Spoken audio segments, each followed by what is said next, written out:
Hey, good afternoon, everyone. This is Wayne Bennett with ECRM and Range Me, and I am so excited today to have a new guest with me on the Fireside Chat series.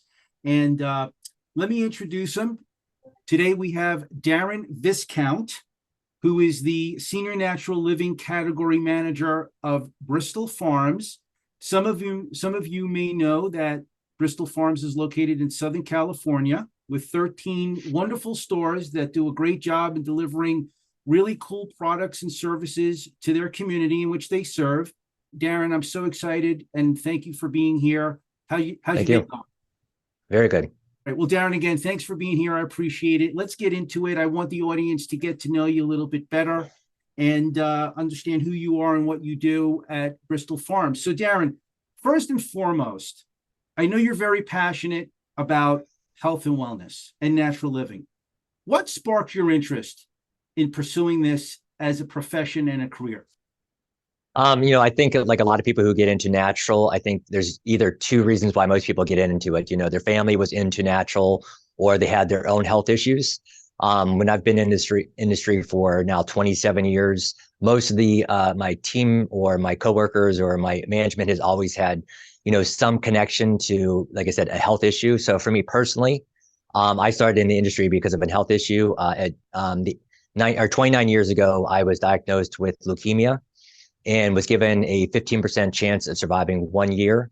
So obviously I lived in the hospital for about 14 months. And during that time, my health kind of declined because of, I was dealing with a lot of side effects from my treatments, from medication and so forth. So I walked into a natural food store 27 years ago looking for acidophilus for some gut issues.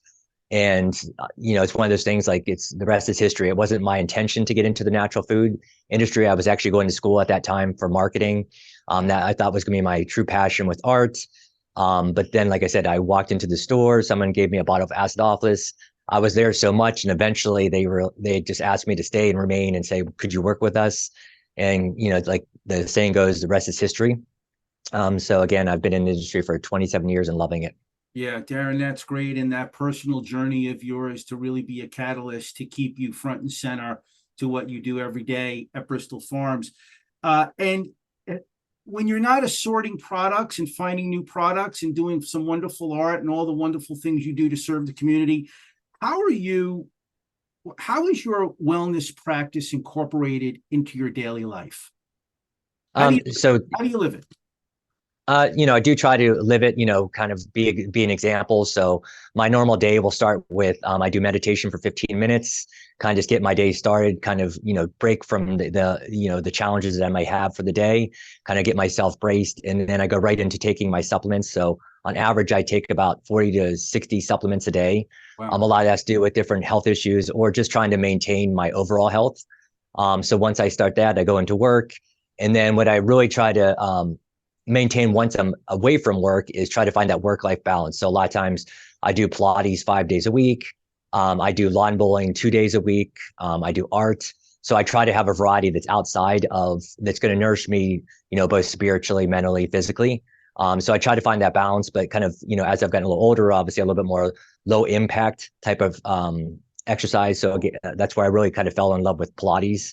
Yeah. So again, I do that like 4 to 5 times a week. So at some point every day I have some physical activity, whether I also ride my bike.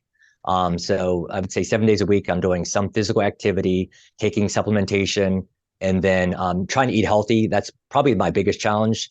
Truthfully, is I tend to try to find a little easier kind of workarounds health, because I don't love cooking, but at the same point, I know that for me, it's really nourishing to make sure that I have nutrient dense foods that are Yeah. going to nourish me, obviously, and be able to be productive for my team and for myself. Yeah. Darren, what I love about that is really, truly 360 whole health focused from the morning until the time you go to work and then again at night. I mean, you really are a living example of whole health and wellness. So I want to switch a minute from your personal story to really that behind the philosophy of Bristol Farms. Can you maybe share for the audience who may not know Bristol Farms, but share a little bit about their guiding philosophy around their commitment to natural living? So the way our branding started was we were a gourmet grocer. So we really leaned in on really the food that tastes good. But as we kind of realized that customers were kind of changing their kind of buying habits, we started leaning into more natural. We realized that our customers were demanding or requesting more natural. So over the last 5 years, as the trend to become more natural, we kind of went away from conventional, went into more natural. So I would say right now, 80% of our store is considered natural, meaning, whether it's organic or non-GMO, clean products. So our philosophy is always, okay, we're going to find the best. We're going to be first to market. We're going to be clean. We're going to find nutrient dense food so that we're serving our customer and their health needs. Okay, that's great. And so Darren, how do you keep that aligned and focused with your team? How do you foster a culture of wellness amongst your team? So they're living it, you're doing it, they're assorting it, they're discovering it, they're executing it. But how do you bring what you do for a living and what you do for your personal being? How do you convey that with your team? The first thing that, I believe they're a partner with me. So I always felt like I'm working alongside them, not, I'm not trying to lead them or anything. I'm just trying to kind of get their feedback. So for me, it's very important to understand, first what the customers need, what their needs are, and getting them involved in the process. So, my typical week would be that I check in on each one of them to make sure that, on their personal level, they're doing well. And I just found that, if I can connect with them on a different level, other than me just being their, I guess their supervisor, that I'm getting more of their buy-in feedback. So it's very important to me to really guide them. Like I said, to connect with them. I ask them how they're doing in a week, what resources they need, what their needs are. So I found that has been very effective in our success and helping them. When I see a new brand and I want to present them, I will send out an email or even in person. We do Monday meetings where I show them a new brand and get their kind of feedback. Because ultimately, my philosophy is, it's easy to get something on the shelf, but it's very difficult to get it off the shelf. So if I have their buy-in ahead of time, where, I always say the in-store teams tend to be the emotional portion of our business, where I tend to be the more analytical. So I'm purely just looking at something and going, okay, well, this is going to have X number of turns. It's going to have this much velocity, where the in-store teams are going to be connected to the brand story, to the brand owners, to the reps. So having their involvement in that whole buying process has led to success for the last 27 years. I mean, that's one thing I'm very proud of, is that for 27 years, I've been able to have double-digit growth. And really a lot of that was that I made sure that teams were very involved in the whole process from top to bottom, not me giving them direction, but making sure that they were kind of part of that process. Yeah, Darren, that's great. And obviously the results are showing for your leadership style. This business, and like yourself, I've been in this business for a couple of years as well. And what I found out about this business is that it is a people and relationship business. And definitely one of the things that I'm really excited about talking with you today is because you do exemplify that, right? You do exemplify people and relationships. And I really appreciate that. And as a merchant, I think that's fantastic. So for the audience that may not know you, or people who may know you, but maybe not know you that well, can you share a little bit more about the activities and hobbies that you do when you're not doing things for Bristol Farms? I know I've seen some really great artwork, but maybe can you just share a little bit of the personal side of how you spend your time? I mean, majority of my personal time when I get home from work, like I said, we previously had said, I will do exercise, but I also do art. So I try to dedicate 3 to 4 days per week. I do ceramics. I used to actually teach ceramics for a short minute. And then I also do ink art. I do watercolors. So for me, that's kind of, I tend to think about work a lot. So it's been nourishing for me to be able to, outside of work, to kind of defocus and make sure that I am also nourishing myself. Yeah. And then additionally, this last year, I've actually dedicated about 15% of all my personal time to volunteering. So right now I volunteer for the Ronald McDonald House. I volunteer for a senior center. So one of my goals is that I'm giving back. From an early age, my mom taught me that to be service, whether it's at work or personal. So a good portion of my time is checking in on people because it's just something that really nourishes me, but also nourishes the people that are around me. So a lot of, again, my nights are usually I'm usually till I go to bed at night, I'm usually having some activity, whether it's art, whether it's exercise, whether it's volunteering. Those are the majority of the activities I do during my time off. Yeah. You know, Darren, I am with so much inspiration that you have and you exude to others that you talk with and interact with. You know, I was really I really loved recently you attended an ECRM event. I think it was in Florida, and you were so excited to see your mom. Right, and you had posted that you were seeing her, and as you were traveling across the country during some trade show circuit kind of stuff. But I'm curious to know someone who's so inspirational. Who has inspired you? It's just the people around me. I mean, I know that sounds like kind of maybe a corny, corny. Obviously, there's people can go celebrity or they can go leaders and things. They're inspiring for us as a collective. But for me, just having the connection to the people around me. So it's very important for me to nourish my relationships, whether it's at work or whether it's personal. So for me, my mom has always been like, and again, maybe that's a little corny, but for me, my mom is my inspiration because she's my biggest cheerleader. She's the one who wants to see my success.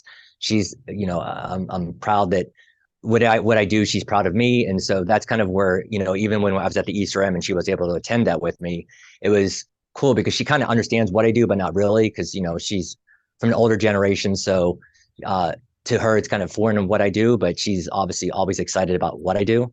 Yeah. So it was cool to have her see that in person, and it was kind of new to her, so it was kind of cool to see that, and it made me feel like, okay, I'm arrived kind of situation with her and make her proud.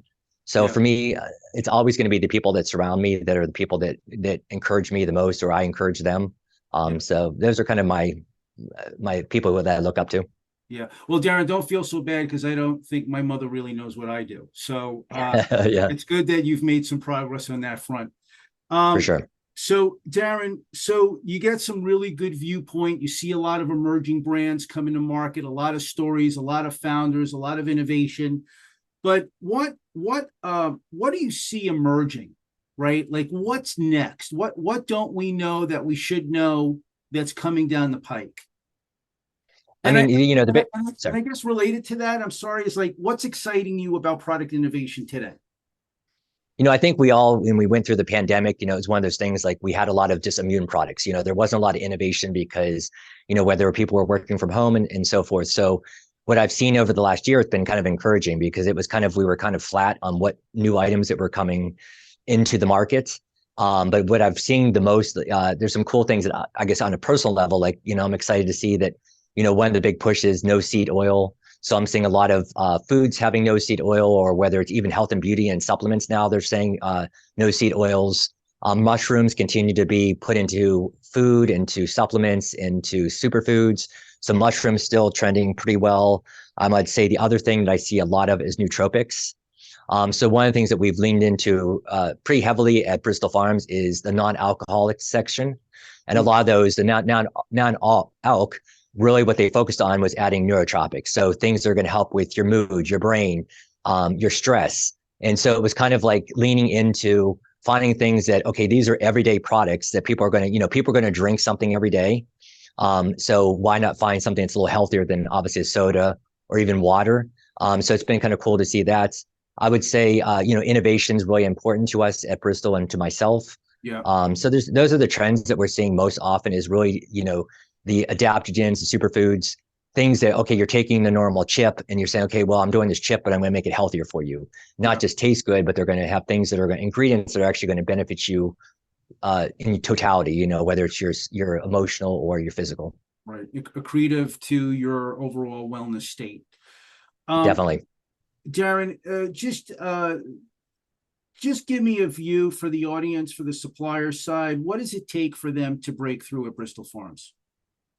I think the biggest challenge is, I was speaking to someone recently. I think one of the biggest challenge we have is a lot of people, when they present to me, they're saying, oh, we're the best. And after, I guess, 27 years, I mean, to me, that's kind of white noise where I don't even hear it as much anymore. because my expectation is someone's walking into my office and they're going to say, okay, we're the best. What I'm really looking for is how they're going to partner with us. How are they going to help us get the product off the shelf? How are they going to train the teams? What promotions are they going to do? How are they going to stand out against the competitors? Because, I guess my philosophy of how I merchandise our department is not, I've always felt like having more does not mean more sales. Having things that are obviously servicing our customers or are first to market or unique is really how we're going to keep building basket. So anything I do, I'm always looking for that. So when someone's getting in front of me, I just want them to be really clear on our needs and, where are they going to, how do we order them? What are we ordering? What are their top sellers? What is their ranking? Who's going to be in store to help with training the teams? What are going to be the boots on the ground? So it's kind of top tier of trying to figure that out with everyone. So and in general, that's what I'm looking for is how we're going to sell that product.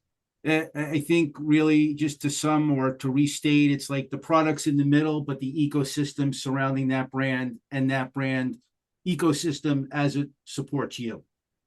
Exactly. Because our goal is not, if we have a bag of chips, not adding more chips. Because you don't want to take one of those things where you're displacing, one sale to another brand. Sure. Our goal as a business and as a company is that we're building sales, we're building, customer count, we're building basket. And part of that process is making sure that we have unique offerings for our customers. Yeah. Yeah. Darren, I know we're almost at the end, but I do want to talk a little bit about Bristol Farms' engagement in the community. I know there are things you do throughout the year, both to your consumers and to your business partners as it relates to community involvement. Can you just share a little bit about that? One of the things at Bristol that we do is we obviously do a lot of events in the store. So we do a seafood roadshow, which highlights some of our seafood offerings. We're about to start doing health fairs in several of our stores so that we're connecting to the community. So we will have, we're going to have different practitioners come in the store so they can see local practitioners. We're going to have a lot of our vendors coming in doing samplings. So part of our initiative in the next 6 months is really get, the natural products in front of our customer. And in addition to that, we also do, for our teams, we do trainings. So every other month, we now do a corporate training where we bring in all the brands, they do lectures, and then we do a tabletop. In general, we have about 40 vendors that come into our corporate office, train our teams, interact with our teams so that the teams have a connection to each brand. That's been very successful for us because we've been able to launch some brands that or even I was a little hesitant on whether to bring in. And when we brought them to that event, we were able to see from our teams that how excited they were for the brand. And then once they were excited, they had more of a buy-in. Yeah. So that's one of the things. And as far as like community, we do a lot of outreach. We just started a bus tour, LA bus tour, where they go around and they go to different restaurants and different, do different food tastings, and then they end at one of our store locations. So that's been very successful. And it's kind of history of LA, history of the food scene, and then they will end with our store kind of, okay, this is what we offer, and kind of getting them more of an experiential type of experience so that they're kind of connected to our brand, to us, and to our customers. Oh, that's fantastic. How often do you run those? So right now, I think they've done 5 so far. Okay. They're going to restart it again in the spring. And LA really lends itself because LA has a huge food scene. There's a lot of offerings, and then I always say that LA is probably one of the biggest foodie towns. Yeah. So when we lean into that and they see, okay, well, we have something other than what another grocer does, that's really been successful for us. So we try to do a lot of community events because we realize we need to be more than just a grocery store. Because the biggest challenge we have, I guess, in this kind of retail environment is you have a lot of choices, but we want to make sure that if they're choosing us, they feel good about their choices. So ultimately, my whole goal, even in my career, was we're going to help you make some of the buying decisions so you don't feel so overwhelmed. Because I think the average customer walking in our store or our competitor stores feels very overwhelmed with the selection because everything seems like we should buy everything. But ultimately, our goal and as a company and as individuals is making sure that we're helping them with their buying decisions. Yeah, no, Darren, that's fantastic. And I didn't want to hold you for multiple hours, but I did have one last question for you, and I think this could be really answered in so many different ways. But through the 29 years you've been doing this, what's been your proudest moment? I would say my proudest moment is just connecting with individuals. One of my goals is, I try to be kind. That's one of my mottos. I live with my team and myself. So, the thing that I'm most proud of is that my team can come to me. They feel very comfortable talking to me. And, I often receive a text or an email or phone call when they've done something. And it's not because they feel like, it's one of those things like they're not doing it because they're trying to prove something with me, or they just, it's a proud moment for them. So I feel like, okay, I'm connected to my team. So in the 27 years, I mean, what I'm most grateful for is that, I took my own personal health challenge. Yeah. And because of that, I've made a lot of buying decisions. I always say, like McDonald's, I've served over 1 million customers. It's one of those things like, my buying decisions have helped so many people in their own health journey. So for me, if someone has an extra day with their family or their friends, or, they can feel a little bit better for one day, I feel like for me, that's my biggest accomplishment. That's is great. that, taking my own personal health challenges and being able to connect and use that as a resource and a reason why people now feel better. I think that's as a totality, it just makes me feel really good that I've been able to have that impact on a community, and I don't necessarily, it's an indirect impact a lot of times, but knowing that someone can just feel better for one day is makes me feel very good about what I do and what I've done. Yeah. Well, Darren Viscount, you live and exemplify the role you play at Bristol and what you do in your personal life. And I very much appreciate and recognize your authenticity and what you do as a merchant in this business that we're all so passionate about. So thank you for that. And Thank you. that's sure. And for that small and mighty chain in Southern California, that means so much to the communities you serve and to some of these suppliers and vendors out there that are starting and emerging and have some great innovation surrounded by a very brand strong ecosystem. Yes. Bristol Farms is a great place to come visit and meet with Darren Viscount in the natural living space, who can give you input, good, bad, or indifferent. He's definitely someone you should go see. So, Darren, thank you so much for the opportunity to do this with you. I'm getting a little chills because this is meaningful for me as well. So thank you for making a difference in my life. And we here at ECRM and Range Me are supporting you guys every step along the way. We appreciate that. And congratulations on all your industry success as of late. Thank you. And the fine work you're doing at Bristol Farms. So, I appreciate Darren, that. be well. Let's talk soon. And I appreciate the fireside chat. Perfect. Okay. Thank you. See ya. Good talking to you. Bye-bye. You got it. Bye.